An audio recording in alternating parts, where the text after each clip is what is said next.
Bypass सर्जरीविषयी खूप misconceptions आहेत.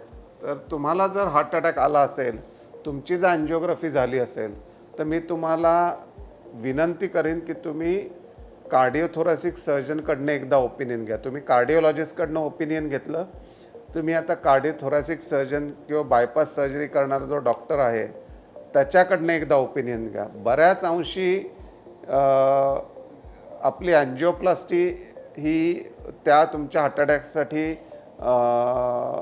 योग्य नसते, कारण बऱ्याच वेळा पेशंटला तेवढी इन्फॉर्मेशन मिळत नाही.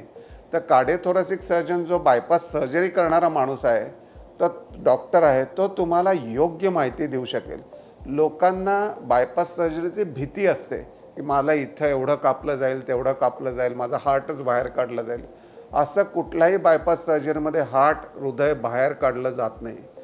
हृदय आहे त्याच जागी असतं. आणि आता जे आम्ही करतो ही बीटिंग हार्ट बायपास सर्जरी, म्हणजे तुमचं हृदय व्यवस्थित चालू असतं आणि त्या चालू हृदयावरच बायपास सर्जरी केली जाते. आता बंदही करत नाही. 20 वर्षापूर्वी जी कन्व्हेन्शनल बायपास सर्जरी होती, जिथं हार्ट बंद केलं जातं, हार्ट अरेस्ट करून काम करायला लागतं. आता तसं नाही. आता नवीन टेक्नॉलॉजी आहे ज्याच्यामध्ये आम्ही चालू हृदयावर बायपास सर्जरी मायक्रोव्हास्क्युलर अनास्टोमोसिस करतो.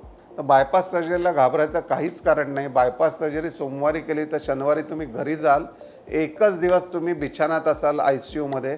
दुसऱ्या दिवशीपासून तुम्ही व्यायाम करत असता आणि 2 ते 3 दिवस ICU, 3 दिवस वॉर्ड आणि तुम्ही घरी असता. महिन्याभरात तुम्ही स्वतःची कामं स्वतः करायला लागता. तुम्ही ऑफिस वर्क जॉईन करू शकता, तुम्ही कार ड्राईव्ह करू शकता, स्कूटर ड्राईव्ह करू शकता. काहीही म्हणजे तुम्ही पूर्वी जसं आयुष्य जगत असता तशीच सगळी कामं तुम्ही बायपास सर्जरीनंतर करू शकता. बायपास सर्जरी ही गोल्ड स्टँडर्ड ट्रीटमेंट आहे हार्टच्या ब्लॉकेजेससाठी. वारंवार हार्ट अटॅक याची शक्यता बायपास सर्जरीने कमी होते.